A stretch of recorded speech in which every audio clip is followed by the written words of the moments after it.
For example మా Loyola college ఉంది విజయవాడలో, దగ్గరగా ఒక 15 బూత్లు ఉంటాయి అందులో. దాని పేరేంటది, మాచివరం, ఆ పక్కన ఉండేటటువంటి లేబర్ ఏరియాలకు సంబంధించిన ఎన్ని అందులోనే ఉంటాయి. ఇందులో ఒకటి అందులో ఒకటి అట్లా ఉంటాయి. ఈ మొత్తం బిల్డింగ్ కలిపి ఒక 10 మంది పోలీసులు ఉంటారు, మొత్తం లయోలా కాలేజీ ప్రెమిసెస్ మొత్తానికి కలిపి. దగ్గరగా 40-50 వేల ఓట్లు ఉంటాయి అక్కడ. ఒకడు వచ్చేసేసి అందరూ ముసుగు కూర్చోండిరా అంటే పోలీసులు అవతలకి వెళ్తారు వీళ్ళు చెప్పగానే, భయంతోనూ లేదా ఇచ్చే డబ్బులతోనూ. తర్వాత బూత్ తలుపేసేసుకుంటారు, తక గుద్దేస్తారు. ఈ నెంబర్లన్నీ లైన్లో టిక్ పెట్టుకోండిరా అంటారు అందులో ఉన్నటువంటి ఏజెంట్లు కూడా. అది ఎవరు అంటే అవతలవాడు కూడా బలమైనోడైతే అప్పుడు కన్ఫరెంట్రేషన్ జరుగుతుంది.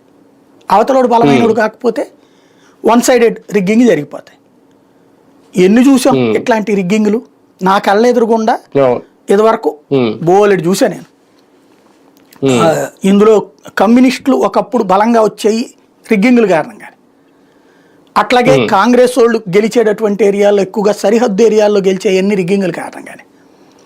తెలుగుదేశం వాళ్ళు ఆ తర్వాత వీళ్ళిద్దరికంటే టాక్టికల్గా ముందుకెళ్ళారు కాబట్టి వాళ్ళు సక్సెస్ అయ్యారు. ఇవాళ రోజున బూత్ క్యాప్చరింగ్లు ఇవి లిమిట్ అయినాయి, పోయినాయి అని చెప్పను, లిమిట్ అయినాయి. ఎందుకయ్యా అంటే ఇవాళ సోషల్ మీడియా చేతిలో ఉంది, ప్రొజెక్ట్ చేస్తున్నారు కాబట్టి. కానీ మొన్నటి ఎన్నికలు చూస్తే అది కూడా దిగజారడని అర్థమైంది. ఎన్నికల సంఘం కూడా